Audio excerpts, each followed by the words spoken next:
ஜெய் சாயிராம். நம் வாழ்வில் நாம் எதிர்கொள்ளும் பிரச்சனைகள் எல்லாவற்றையும் மாற்றிவிட முடியாது. ஆனால் எதையுமே எதிர்கொள்ளாவிட்டால் வாழ்வில் மாற்றங்களே இருக்காது என்பதுதான் உண்மையிலும் உண்மை. ஜெய் சாயிராம். ஜெய் ஜெய் சாயிராம். நம்ம சாயன்பர்கள் எல்லாரும் எப்படி இருக்கீங்க? எல்லாரும் நல்லா இருப்போம். ஓம் சாயிராம். என் அன்பு பிள்ளையே, இன்று முதல் உன் வாழ்வில் பல மாற்றங்கள் ஏற்படுவதற்கான அத்தனை நேரங்களும் உன்னை சூழ்ந்து இருக்கிறது. சவால்களை எதிர்த்து நின்று போராட கற்றுக்கொண்டாலே போதும், அனைத்துமே உனக்கு வெற்றிகரமாகவே முடியும். உனக்கான பெரும் மகிழ்ச்சி உனக்காகவே காத்திருக்கிறது என் பிள்ளையே. என் அன்பு பிள்ளையே, வரலாறு வெற்றி பெற்றவர்களை மட்டுமே பதிவு செய்து வைத்திருக்கிறது. தோற்றவர்களை கூட சில இடங்களில் வரலாறு பதிவு செய்து வைத்திருக்கிறது. ஆனால் முயற்சியே செய்யாதவர்களை ஒருபோதும் வரலாறு பதிவு செய்ததே இல்லை. என் அன்பு பிள்ளையே, முயன்று கொண்டே இரு, போராடி கொண்டே இரு. உனக்கான வெற்றி நிச்சயமாக உன்னிடம் வந்து சேரும் என்பதை புரிந்து கொள். வெளியில் சிரித்து கொண்டும் உள்ளே அழுது கொண்டும் இருக்கும் என் பிள்ளையே, உன்னுடைய வாழ்வு மாறப்போகிறது. உனக்கான பெரும் மகிழ்ச்சி உனக்காகவே காத்திருக்கிறது. ஆம் என் பிள்ளையே, வாழ்வில் அவமானங்களை எதிர்கொண்ட பிறகு கற்றுக்கொண்ட பாடங்கள் எதுவுமே அவ்வளவு எளிதில் மறந்து போவதே இல்லை. விரும்பி கேட்டாலும் கூட வென்றவர்கள் அவர்களின் வெற்றிக்கான ரகசியங்கள் எதையுமே விளக்குவதே இல்லை. ஆம் என் குழந்தையே, தோற்றவர்களின் விளக்கங்களை யாரும் கேட்க விரும்புவதும் இல்லை.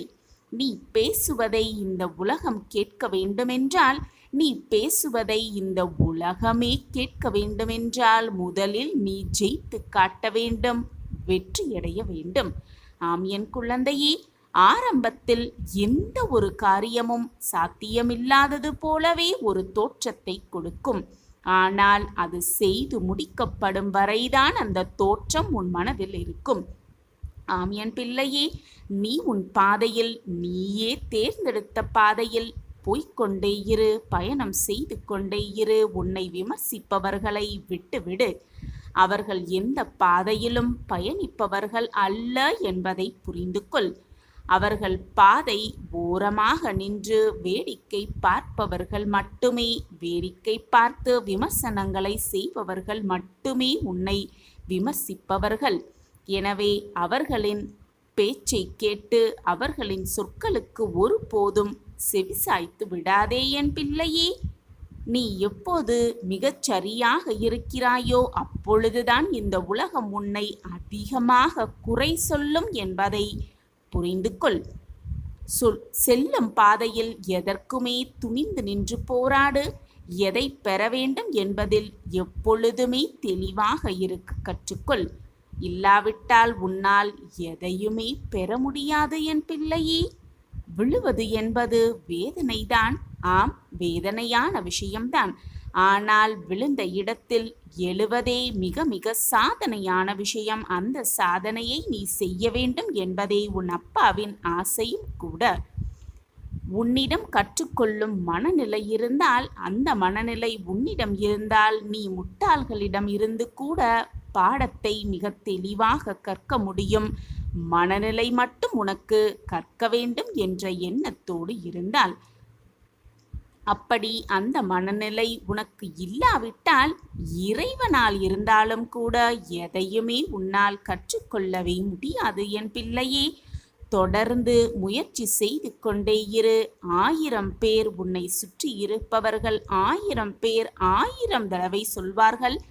முடியாததை முடிப்பவர்களுக்குத்தான், ஆம் என் குழந்தையே, முடியாததை முடிப்பவர்களுக்குத்தான் இங்கு பிரம்மாண்டமாக முடிசூட்டப்படுகிறது.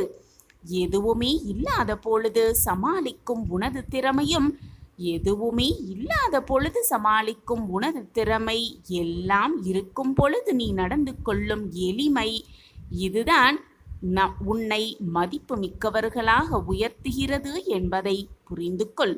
உன்னுடைய சோகமான தருணங்களில் உன்னை சிரிக்க வைக்க முயல்பவர்களை நீயும் சிரிக்க வை. நீ தோல்வி அடைந்த தருணங்களில் உன்னை பார்த்து சிரித்தவர்களை நீ சிந்திக்க வைக்க கற்றுக்கொள். ஆம் என் குழந்தையே, உன்னிடம் முதலில் தோர்த்து விடாதே. உன்னிடம் முதலில் வென்று காட்டு. அப்பொழுது உன்னை சுற்றி இருப்பவர்களிடம் நிச்சயமாக நீ வெல்வாய். பிரம்மாண்ட வெற்றியை அடைந்தே தீருவாய். நீ படிகளில் ஏறும் பொழுது உன்னுடைய கால்களின் வேகத்தை பார். அதே போல படி இறங்கும் பொழுதும் உன்னுடைய கால்களின் வேகத்தை பார். இரண்டும் ஒரே நிலையில்தான் இருக்கும். ஆனால் நீ எடுத்து வைக்கும் அடியில் மேலும் கீழும் வித்தியாசம் இருக்கத்தான் செய்கிறது. அதைப்போல உன் வாழ்வில் நீ மேலோங்கிய நேரத்தில் எல்லாம் உனக்கு உயர்வாகவே இருக்கும். அதேபோல மேலோங்கிய வாழ்வு கீழே வரத்தான் செய்யும். கீழே இறங்கிய வாழ்வு மேலே போகத்தான் செய்யும். இதுதான் வாழ்க்கையின் நியதி. வாழ்க்கையில் கஷ்டமும் இன்பமும் சோதனையும் மகிழ்ச்சியும் எல்லாம் மாறி மாறி கொண்டுதான் இருக்கும். ஒரே நிலையாக எதுவுமே இருந்து விடாது, இருக்கவும் முடியாது. இதுதான் வாழ்க்கை. இப்பொழுது நீ கஷ்ட காலத்தில் அடியெடுத்து இருக்கிறாய், வாழ்ந்து கொண்டிருக்கிறாய்.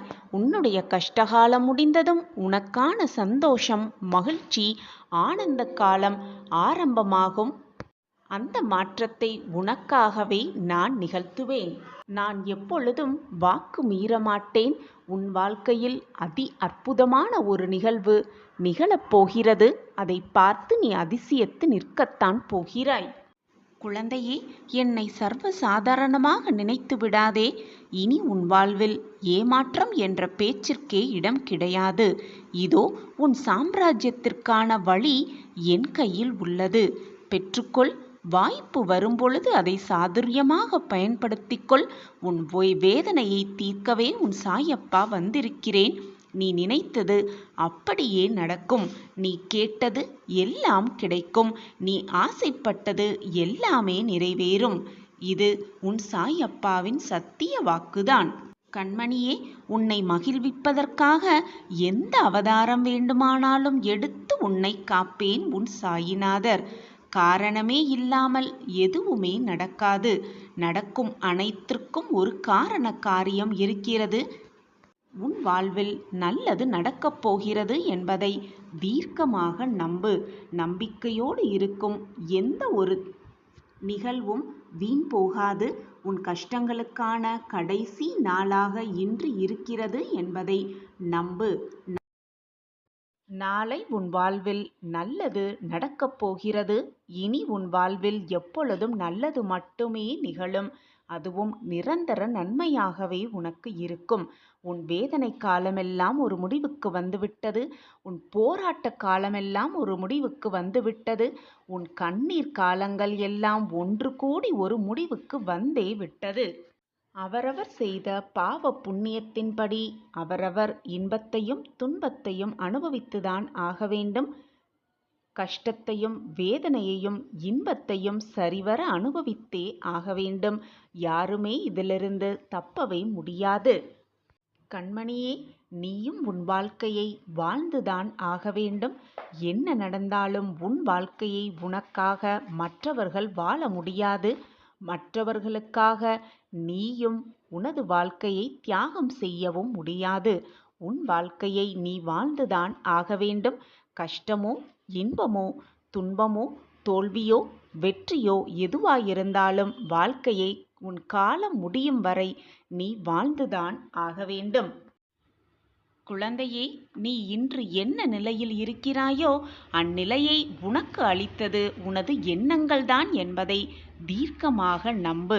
உன் எண்ணங்கள் யாவும் பிறருக்கு எந்த வகையிலும் துன்பம் தருவதாக இருக்கவே கூடாது.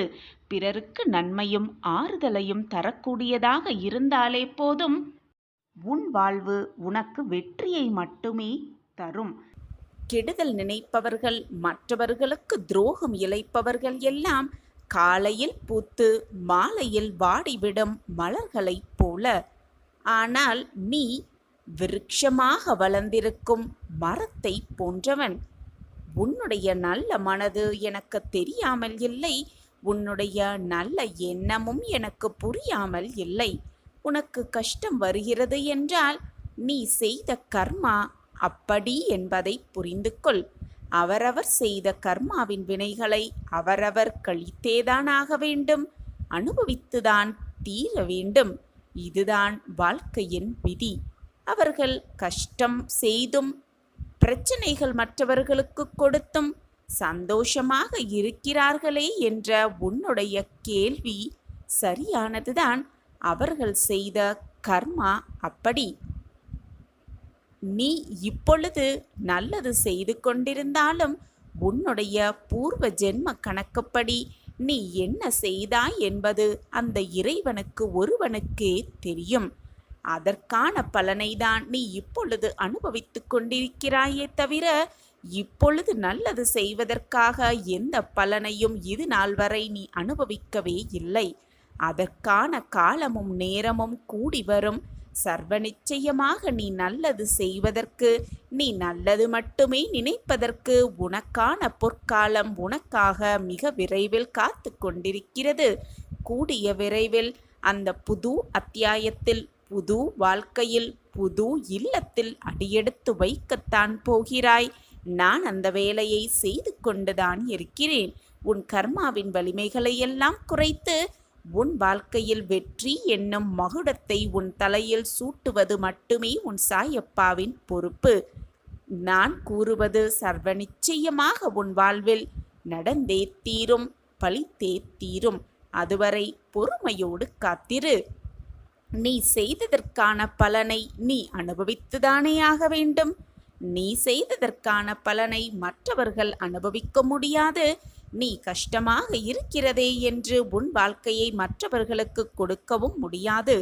அதேபோல் உன்னுடைய நல்ல எண்ணப்படி மற்றவர்கள் கஷ்டப்படுகிறார்களே என்று அவர்கள் வாழ்க்கையை நீ வாழ்ந்துவிடவும் முடியாது. அவரவர்க்கென்று தனிப்பட்ட வாழ்க்கை இருக்கிறது. அவரவர்க்கென்று தனிப்பட்ட வேலைகளும் இருக்கத்தான் செய்கிறது. அந்த வேலைகள் முடியும் வரை, அந்த வாழ்க்கையை வாழும் வரை அனைத்தையும் சகித்து கொண்டுதானாக வேண்டும். கழித்தேதான் தீர வேண்டும், வாழ்ந்தேதான் ஆக வேண்டும். நாம் இப்பொழுது கஷ்டப்பட்டு கொண்டிருப்பது போலத்தான் நம் எதிரில் இருப்பவர்களும் ஒரு நாள் கஷ்டப்படுவார்கள் என்பது உனக்கு தெரிந்துவிட்டால் நீ மறந்தும் கூட மற்றவர்களுக்கு கெடுதல் நினைக்க எண்ணவே மாட்டாய். உன் மனமே மாறிவிடும். நல்ல எண்ணங்களாக மாற்றம் பெற்றுவிடும். இந்த எண்ணம் உன் மனதில் வந்துவிட்டால், என் அன்பு குழந்தா, மற்றவர்கள் நன்றாக இருக்க வேண்டும் என்று நினைக்கும் உன்னுடைய எண்ணம் உன் சாயப்பாவிற்கு நன்றாகவே தெரியும். நீ புண்ணியம் செய்திருக்கிறாய், பாக்கியசாலி. அதனால்தான் உன் சாயப்பா உன்னை தேடி வந்திருக்கிறேன். நீயாக என்னை தேடி வரவில்லை. நான் உன்னை கயிறு கட்டி இழுத்திருக்கிறேன். உன்னை என் பக்கம் திருப்பி இருக்கிறேன். உன் சாயிதேவா. வாழ்க்கையில் எதை செய்தாலும் எதை செய்வதற்கு முன்பாக சிந்தித்து செயல்பட வேண்டும். செயலில் இறங்குவதற்கு முன் 1000 முறை சிந்தனை செய்யலாம். ஆனால் செயலில் இறங்கிவிட்ட பிறகு இதை செய்தால் முன்னேறலாமா, வெற்றியை அடையலாமா என்ற எண்ணம் வரவே கூடாது. செயலில் இறங்குவதற்கு முன்பால் சிந்தித்து செயல்பட்டு வாழ்க்கையில் வெற்றியை அடைவதே ஒரு வாழ்க்கையின் மிகப்பெரிய முக்கியமான செயலாகவே இருக்கும். சிந்திக்காமல் செயலில் இறங்குவது ஏமாற்றங்களை மட்டுமே அள்ளி அள்ளி கொடுக்கும் என்பதுதான் உண்மையிலும் உண்மை. நம் சாயப்பா நம்மோடு இருக்கும் வரை நாம் எதற்குமே பயப்பட வேண்டிய அவசியமே இல்லை. 1000 முறை சிந்தனை செய்துவிட்டு சாயப்பா இருக்கிறார், நமக்கு துணையாக இருப்பார் என்ற நம்பிக்கையோடு செயலில் இறங்கினால் நிச்சயமாக அந்த செயல் வெற்றிகரமான செயலாகத்தான் இருக்கும். சாயப்பா இருக்க நமக்கு ஏன் மனக்கவலை?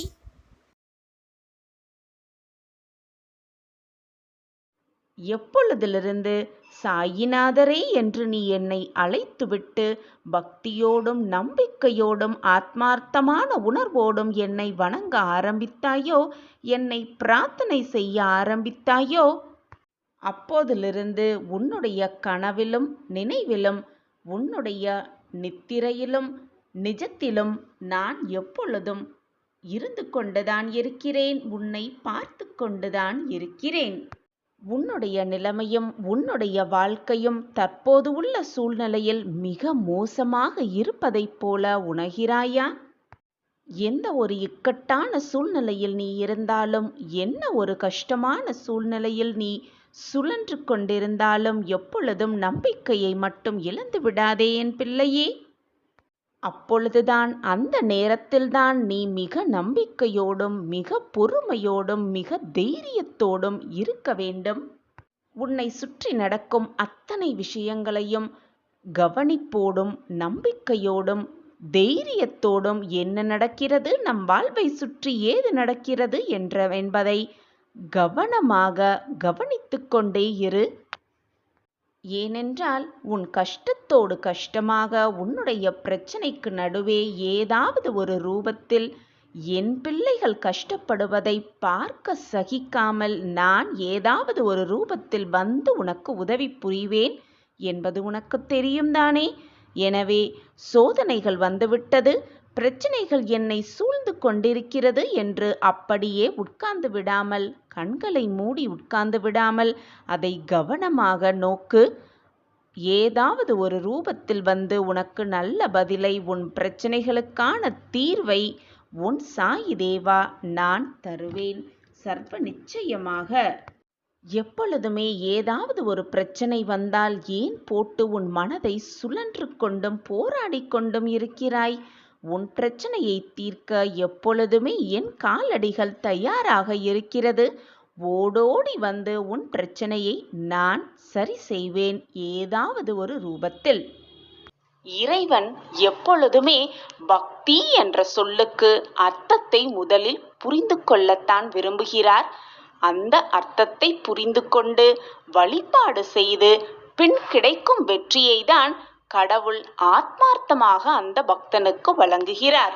பின் இதை அனைத்தையும் புரிந்து கொண்ட பின் அனைத்தையும் பக்தன் கேட்கும் அனைத்தையும் வாரி வாரி வழங்குவார் இறைவன்.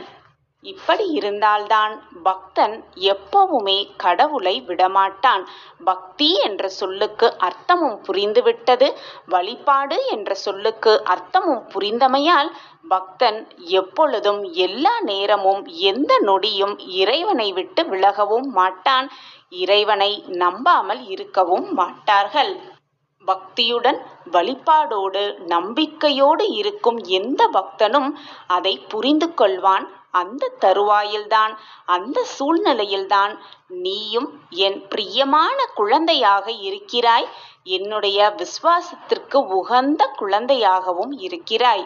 என்மேல் தீராத விசுவாசத்தோடும் பக்தியோடும் அன்பாகவும் இருக்கிறாய்.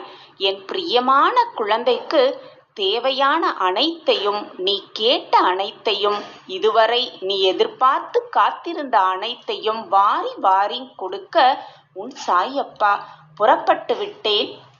உனக்கான மகிழ்ச்சியான செய்தி, இனிப்பான செய்தியோடு உன் சாயிநாதர் வந்து கொண்டே இருக்கிறேன் உன் இல்லத்தருகில். உனக்கு பக்தியை, வழிபாட்டின் மகிமையை புரிந்து கொள்வதற்காகவே பல இக்கட்டான சூழ்நிலைகள் உனக்கு கொடுக்கப்பட்டது. அனைத்திலும் நீ வென்று விட்டாய். இறை வழிபாடு என்ன என்பதையும் உணர்ந்து கொண்டுள்ளாய். இப்பொழுது நீ கேட்பது அனைத்தும் உனக்கு கிடைக்கும். நீ இதுவரை கிடைக்குமா கிடைக்காதா என்று ஏக்கத்தோடு காத்திருந்த விஷயம் அனைத்தும் உனக்காகவே வந்து சேரும். நீ நினைப்பது அனைத்தும் நடக்கும். எல்லாவற்றையும் புரிந்து கொண்டு பக்குவ பெற்ற மனதோடு நீ இப்பொழுது இருக்கிறாய். அதனால்தான் நீ தவித்த ஒன்றை இப்பொழுது நான் உனக்காக கொடுக்கப் போகிறேன். அந்த மகிழ்ச்சியான செய்தியை பெற்றுக்கொண்டு உன் வாழ்க்கையை சந்தோஷமாக, மிக சந்தோஷமாக நீ வாழப் போகிறாய். குழந்தையே, வாழ்க்கையில் இன்னும் எத்தனை காலம் இப்படி மெழுகுவர்த்தியாய் இருக்கப் போகிறாய்? மற்றவர்களுக்காக உன் வாழ்க்கையை நீ கரைத்து கொள்ளப் போகிறாய். உன்னை யாராவது வேதனைப்படுத்தினாலோ நோகடித்தாலோ அதை படுத்தி சிறிது கூட கவலைப்படாமல் மற்றவர்களுக்காகவே நீ கரைந்து கொண்டிருக்கிறாயே. உனக்கு வேதனையாக இருக்கவில்லையா? நீ கஷ்டப்பட்டு கொண்டிருக்கிறாய், மனவேதனைப்பட்டு கொண்டிருக்கிறாய். ஆனாலும் உனக்கு வேதனை தந்தவர்களிடமே திரும்பும் போய் அதே நிலைமையில் பேசி பழகி கொண்டிருக்கிறாய். அவர்கள் மீண்டும் உன்னை காயப்படுத்தினாலும் கோபம் படாமல் இருக்கிறாயே. உன் மனது மற்றவர்களுக்கு புரிவதில்லை. உண்மையாக உன் மனதை உணர்ந்தவர்கள் உன்னை காயப்படுத்த மாட்டார்கள். அது ஏன் உனக்கு புரிய மாட்டேன் என்கிறது? இப்பொழுது அடிமேல் அடிபட்டு உன் மனது எதையுமே தாங்கும் சக்தியை இழந்து நிற்கின்றது. உன் ஒட்டுமொத்த வேதனையும் ஒன்றாகி நின்று உன் மனதை ரணப்படுத்திக் கொண்டிருக்கிறது என்பதை நான் அறிந்து கொள்வேன். நீ சொல்லிதான் எனக்கு தெரிய வேண்டும் என்றில்லை.